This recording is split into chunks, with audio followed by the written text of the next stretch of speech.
Welcome to 50 Scales of Gray. I'm attorney Michael Bender, co-founder of the Gray Legal Group, your family law firm where we help business owners and professionals survive divorce with their money in their pockets and their kids by their sides. For the next 30 minutes, we're going to dive into the exciting world of California family law issues. Now, of course, the views I and my guests express during the show are ours only and are only given for informational purposes and not legal advice. If you have a family law case, I highly advise you talk with an attorney one-on-one about your individual legal situation. On today's show, we're answering common family law questions, anything dealing with a divorce, child custody, support, and property issues. I'm joined by my partner, attorney Allison Tilton. Allison, excited to have you on the show again. And I'm super excited to be here, Michael. Thanks for having me back. Well, what we're going to be doing today is going through kind of a question and answer. We've got some common questions that we're going to go back and forth and discuss, and it really goes back to our days of Facebook Live. It was a fun endeavor. It was always exciting. We're going to go. We go live, answer similar types of questions that were sent in by our viewers. We're just expanding that, and hopefully we'll get to a lot of topics that our listeners have on their minds. If you want to see some of those old segments of Facebook Live, check out our Facebook page, facebook.com/The Gray Legal Group. Or actually, you can go to thegraylegalgroup.com. We've got some of those videos up there. Now, if we don't get to questions that you might have on your mind, log on to 50scalesofgray.com and contact us with your questions so they might be featured on an upcoming episode of 50 Scales of Gray right here on KATY FM 101.3. So with that, Allison, let's dive into those questions. Let's do this. Okay, first question that we've got here. My wife and I decided we're getting a divorce. Neither of us had filed anything yet, but she keeps on telling me that I make more money, so I need to move out of the house and get my own place. Once I file for a divorce, will I be forced out of my house? You want to start with that? Sure. Well, let me say she sounds pretty demanding, but that's not exactly how it works. So the issue of the house, who gets to stay in the house, both of you can stay in the house. Both husband and wife can stay in the house unless, under very limited circumstances, there is a restraining order that's been granted. That would include a kick-out order, or she has successfully filed for exclusive use. But both of those are fairly rare, so it is unlikely that a husband is going to get forced out of the house in this situation. Now, you mentioned the potential times where somebody might be kicked out of the house, and really want to bring up the issue of domestic violence here. Mm-hmm. That there are serious consequences if somebody claims domestic violence, and if somebody is found the perpetrator of domestic violence, they can get that domestic violence a restraining order granted against them, which will lead to that kick-out order. Now, you kind of off the cuff, like, oh, she sounds very demanding. Unfortunately, we do see a lot of times in contentious households, maybe there was a lot of anger that was led to the divorce, claims of domestic violence, to be able to get this kick-out order. What should somebody look out for in that to make sure somebody protects themselves against any false claims of domestic violence? Well, that is a very large question, and that really depends on really what's happening in this household. As you mentioned, there are lots of times where we see that people have filed temporary restraining orders, and maybe they're baseless, maybe they're not. But the benefit to the person that's filing that restraining order is that they might be entitled to this 21-day kick-out order, and that can really set up the rest of their case. But you're asking how can that person protect themselves? It really depends on what's going on. Maybe someone else is living in the house with them, and they can be a witness to say that those things aren't happening. But it's really hard to protect yourself in advance because you can't control whether or not somebody files something in family court. And I think that's what at least I end up talking to a lot of clients about, is that we can't control what the other side files. And they can file pretty much anything they want to file because they can just file it, and then they deal with the consequences of their bogus filing afterwards. I mean, I think the most important thing is that if you have been served with a restraining order, that that you retain a family law attorney to help defend against that restraining order, because the consequences of that, of just the issuance of that initial order, can be very devastating on the rest of the divorce case. Absolutely. And, not to say that restraining orders are filed just for this purpose. There are very legitimate reasons people will file and need that protection. So in the instance, if somebody is the victim of domestic violence, we definitely want them to go out there, contact an attorney, talk about your situation, and get the protection. One thing that I would say in instances such as that, or there's a very contentious part of the relationship that has led to the divorce that really interferes with your ability to maintain a sense of daily life, you may just want to move out anyways. If you can afford it, if you've got someplace to go, it may be the best solution overall. But down to the nitty-gritty of the question, you don't need to move out. There's no law that says, hey, you make more money, you can go find your place, or you've got someplace to live, you need to get out. Of course, let's go down path number 2 here.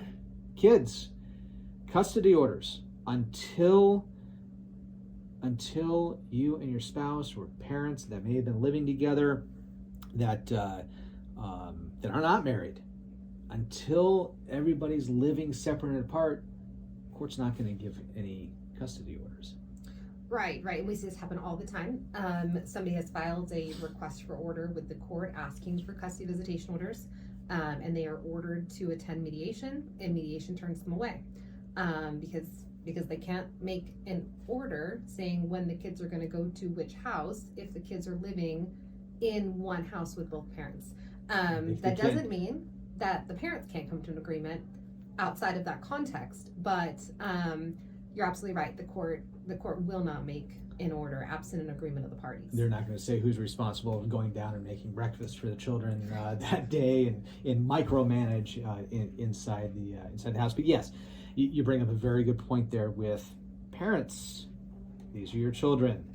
You need to start communicating and creating this schedule where it could benefit the kids long term. So, all right, that was question number 1. Moving along here, talking about more property issues.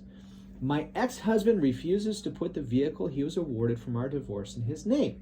We've been divorced for many years now, and his girlfriend is driving the car full time. Do I have any legal ramifications to force him, or legal ways to force him to put it in his own name? Can I take it back? Or can I tell him she can't drive it until it's transferred? I'll dive right into this.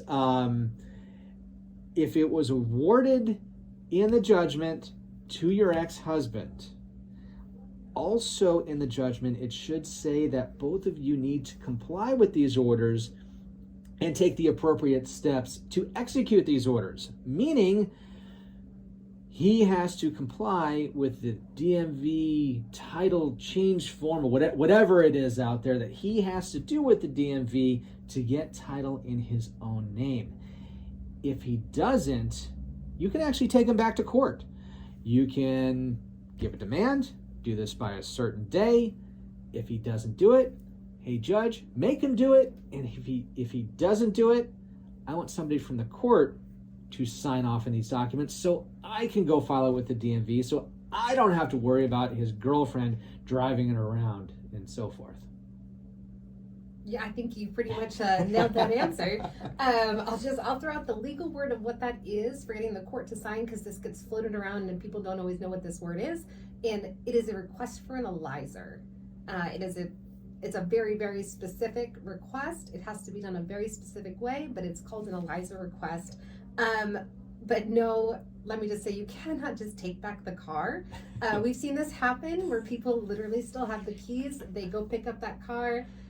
it is a really bad situation because it technically doesn't belong to you anymore, even if it's still in your name. I was just going to say that even though you may still have title, you may still have been the one being forced to make payments on the car because the other party is not making the payment. A totally separate issue from the question here, but yeah, that judgment supersedes what the pink slip says, who owns the vehicle. Yes.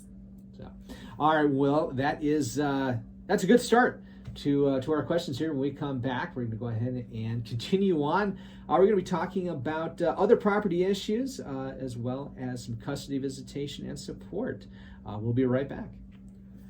Welcome back to 50 Scales of Gray. I'm your host, Attorney Michael Bender, co-founder of the Gray Legal Group, your Southern California family law attorneys, where we fight for business owners and professionals to survive divorce with their money in their pockets and their kids by their sides. I am joined again today by my business partner, Attorney Allison Tilton. We are talking about commonly asked questions in family law issues. Harkening back to those days of Facebook Live, jumping on, answering those questions. Well, here, going a little bit more in depth. So shall we continue on? Absolutely. All right. Question number 3. We actually get quite often. People don't understand this terminology when we use the term quadro. It's a qualified domestic relations order. What is a quadro, and why would somebody need one? So a quadro is a QDRO. It is short for Qualified Domestic Relations Order. And I spelled that out because it gets spelled every which way possible, trying to spell out the word quadro, but it is an abbreviation. QUADROW? Is that how you'd say? Yeah. QDRO.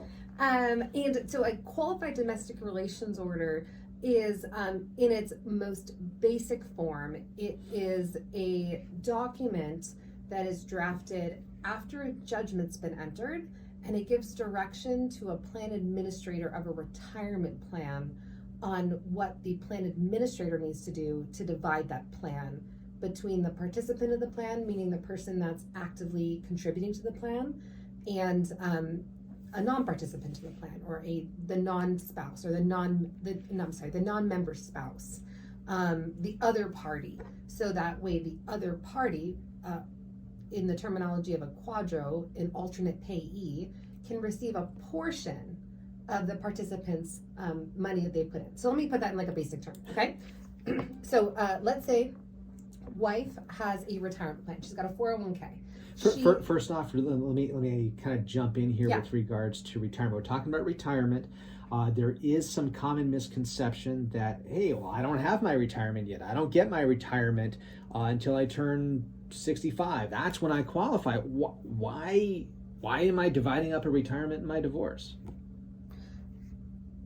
Well, you're dividing the retirement in your divorce because the retirement, whether or not it's vested or not vested, meaning you are contributing or you're receiving retirement, it doesn't really make a difference. But we have an asset, this current retirement account, which you might receive now or you might receive it in the future. That doesn't make a difference. We're making contributions to some accounts, and that account is a community property asset.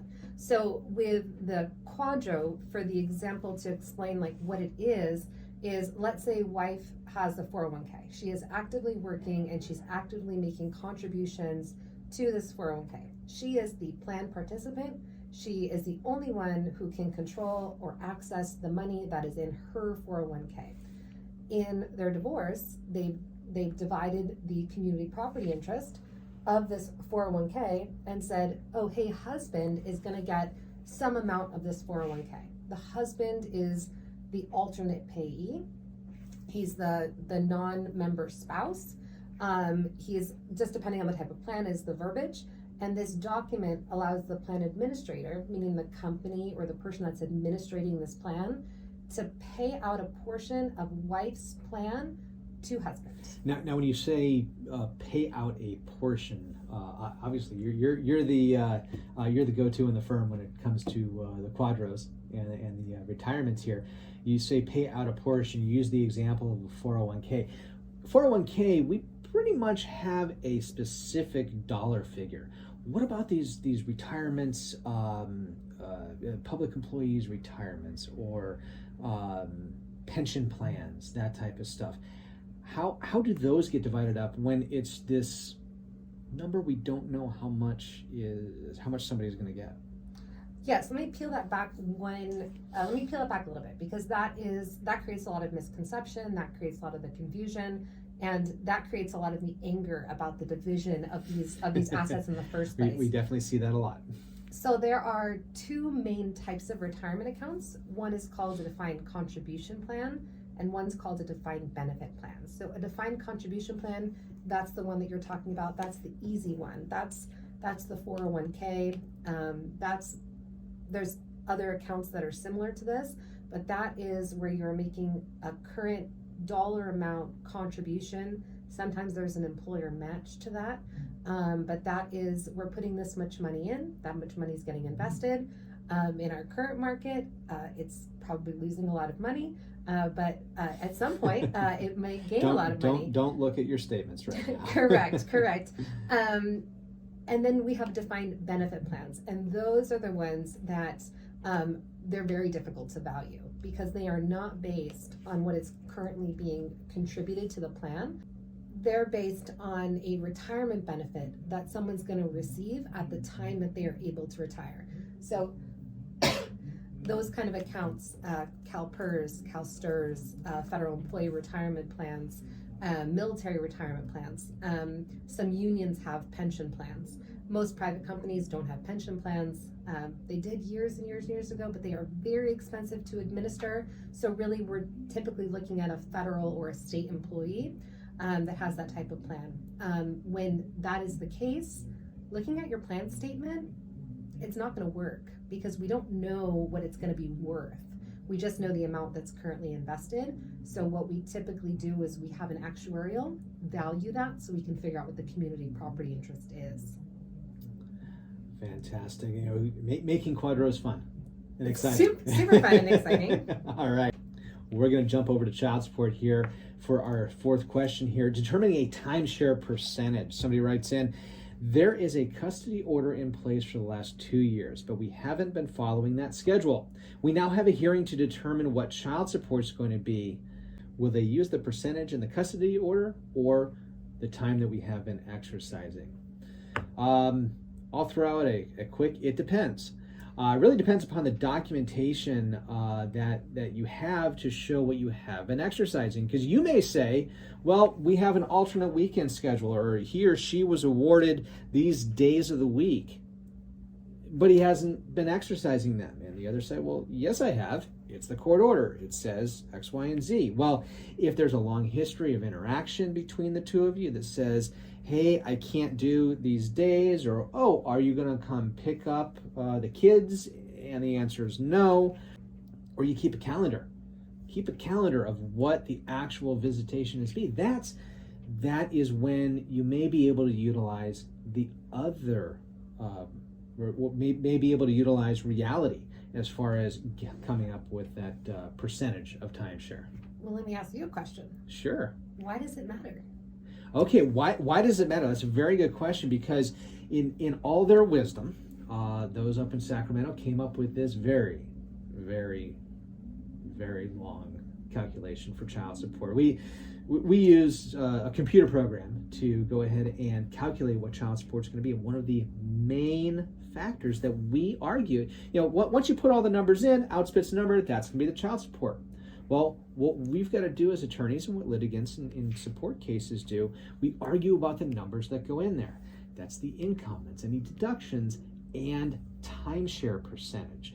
So that's why you might hear somebody that says, well, I have a 50-50 order, I don't have to pay child support. Well, not necessarily, because even though you have a 50-50 order, or you have an equal time parenting time, that's only one of the factors that calculates child support. So here in this situation, if you have been tracking, you might be able to use the actual timeshare percentage to create that child support order versus relying on the order that may or may not have been followed.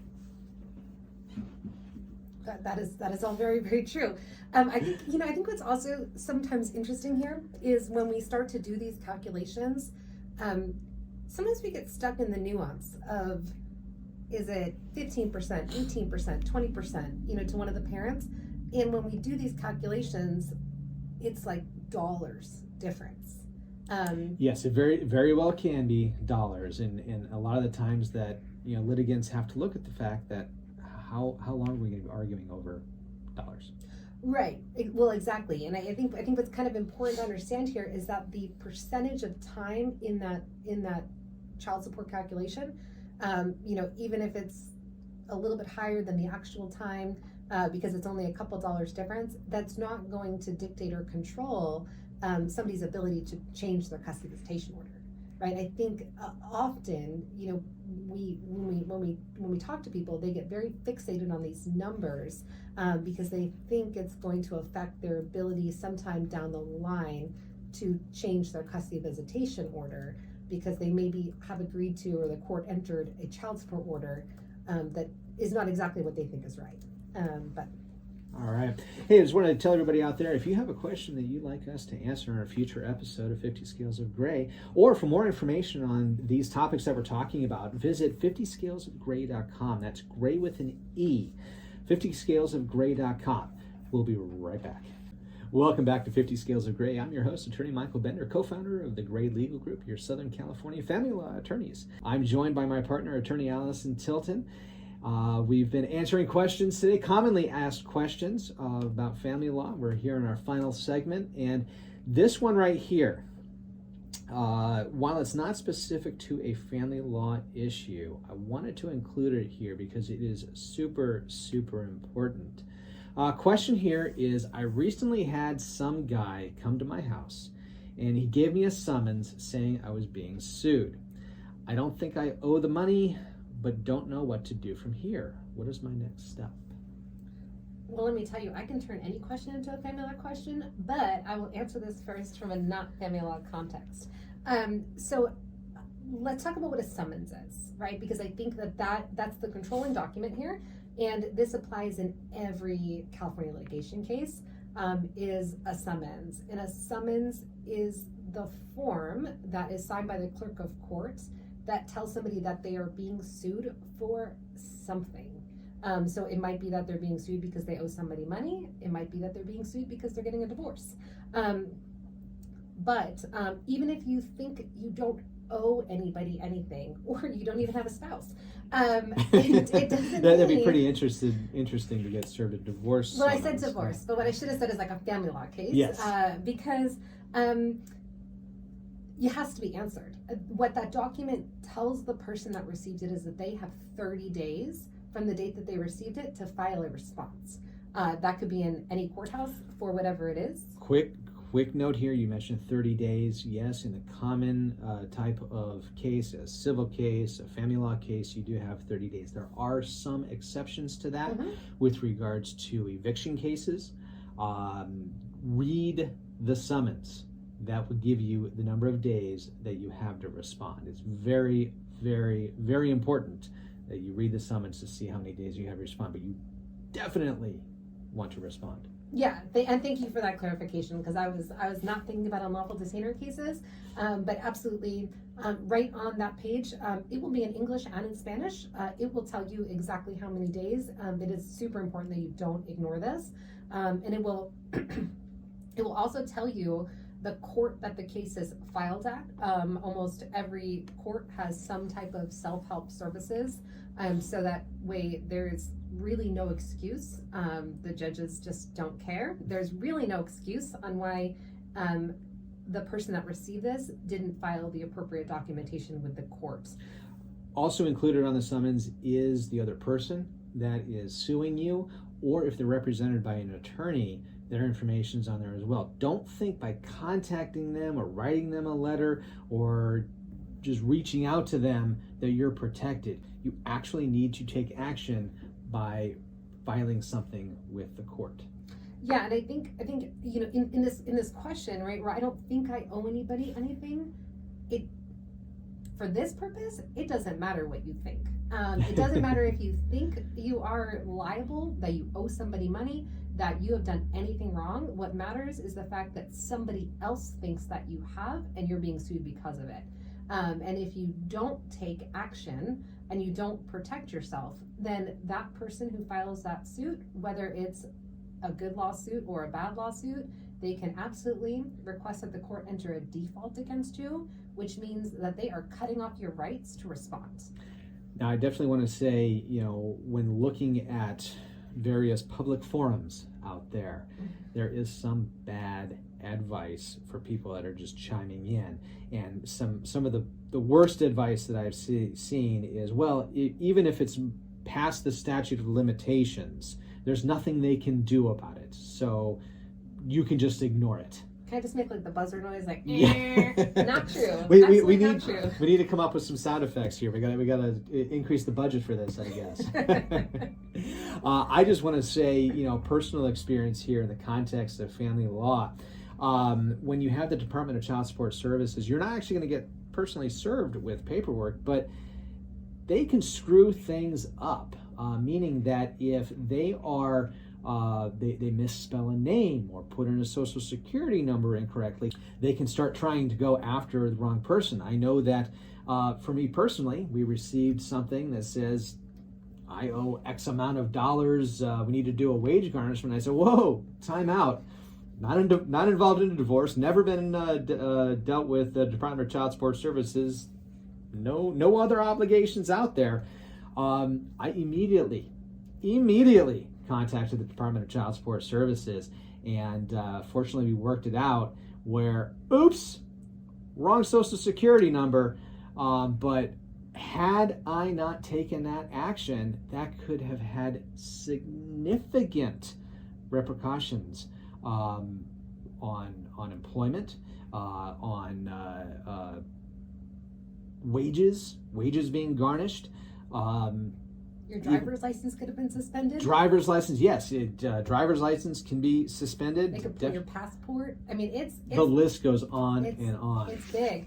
And what's even like a little bit crazier. Tax refunds being levied. It's you have to take action. Well, what's even crazier, not just in family court, but with the Department of Child Support Services, is if you ignore this, they can actually, especially if you're a dad out there, they can actually say that you are the father of a child that you might not even know about. And then as a result of that, they can make a child support order based on your tax filings that you might not even know about. Not even just on tax filings, they can make it on whatever information has been presented to them.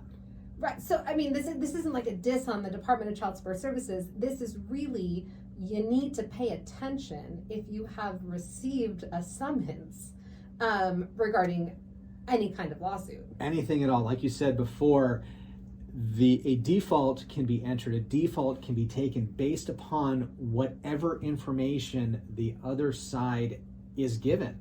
And they get to go ahead and give it to the court. Even if it's wrong, you can be negatively affected if you don't take action. So let's just let me ask you this quick follow-up question, because Sure. this comes up all the time, right? So let's say that you have received something, you've ignored it, you've had a default entered against you, and then you get a copy of a judgment, and you're shocked at this judgment, right? Because you didn't think that they could do what they did. Is there anything at that point that person can do? You can try.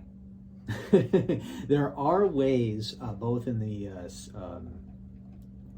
Let's just focus on the family. On the family law. Yeah. Okay, there's various code sections in the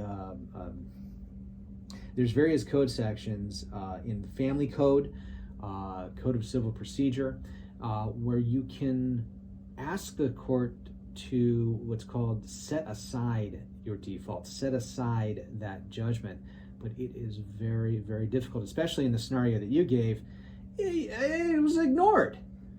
If you ignore it, you've got knowledge of it, you're going to have a really hard time getting out of that judgment. Now, going to the context of child support, if the information is incorrect, you may be able to ask for a modification to get it done correctly, but you're going to be stuck with that order up until the time that you get that modification. So don't ignore it.